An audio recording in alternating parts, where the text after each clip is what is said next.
मेरा बैकअप है तो सिर्फ उठाता दिल से मानता हूँ। अब रुख करते हैं लाहौर की जानिब। शमाइला हाशमी की रिपोर्ट के मुताबिक पाकिस्तान रेलवे से हेडक्वार्टर लाहौर 25 जनवरी 2024 प्रेस रिलीज।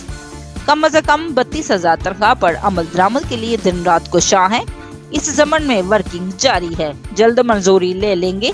पिछले साल डीजल की कीमत में 80 रुपए तक इजाफा हुआ, मगर रेलवे ने इस तनाजिब से किराए नहीं बढ़ाए और डीजल कीमत में इजाफे का बोझ खुद बर्दाश्त किया। अगर हुकूमत ने डीजल प्राइस में कमी की तो किराए में कमी पर जरूर गौर करेंगे।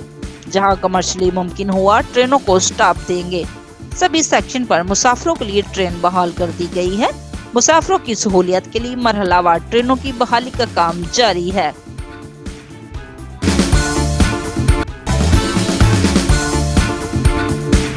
मजीद ट्रेनें बहाल की जाएंगी।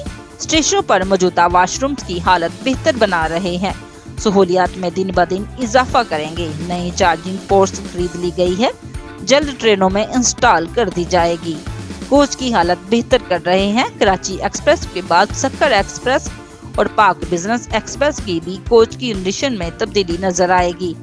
इन ख्यालात का एजाज chief executive officer Pakistan railway Amir Ali Baloch ने फेसबुक इख्तियारी में अवाम नास के सवालों के जवाब देते हुए किया।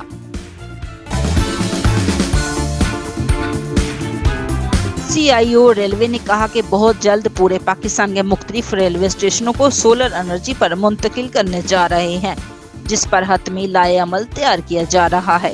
आमिर अली बलोच ने कहा कि कानून के मुताबिक महकमाना प्रमोशन के केसेस को हर मुमकिन तौर पर देखा जा रहा है और तरक्कियां की जा रही हैं। राब्ते ऐप शुरू कर दी गई है।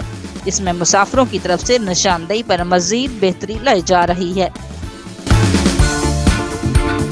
CIO रेलवे ने कहा कि तनख्वाहों की अदायगी में तखीर में वाजिया कमी आई है, जो हमारे मेहनती मुलाजमीन की आंतरिक मेहनत का नतीजा है। मुलाजमीन को ग्रेजुएटी की पेमेंट इनकी रिटायरमेंट की तारीख से मुंसलिक है। यह सिलसिला तरबियतवार चलेगा।